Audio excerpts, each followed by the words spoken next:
Hi everyone! Kumusta po kayo? So for today's video ay gusto ko pong i-share sa inyo ang aming pagta-travel with my little one galing dito sa CDO papuntang Naiya. So andito na po kami ngayon sa airport guys and nakatulog na po yung aking little one and I'm so thankful na behave lang po siya. And ayan nga po yung flight namin, alas 10 pa po. So ayan, while waiting, buti nakatulog naman po si little one.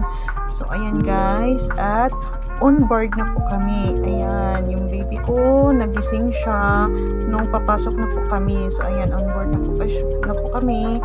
And then, sa makita nyo po, curious siya, natingin-tingin siya dyan sa mga tao.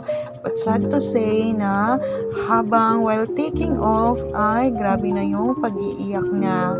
And halos po nakatayo kami sa buong biyahe. Nung pwede nang tumayo, ay tumayo talaga ako kasi hindi po talaga siya tumigil sa pag-iiyak. So ayan, that video ay nakarating na po kami niyan sa Naiya and I'm so thankful for the safe travel and thank you doon sa mommy na tumulong sa akin while umiiyak yung baby ko. So ayan, nag-aantay po sa amin yung papa niya dyan and I'm so thankful po talaga sa biyaheng ito and palapas na po kami.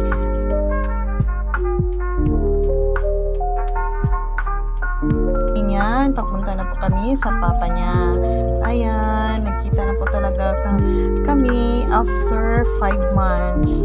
Nung baby pa lang niya to nakita. So ayan, that's our second travel and papunta na kami niyan sa Tacloban City. Wala kasi pong flight na galing CDO papuntang Tacloban. So ayan, meron pa kaming layover.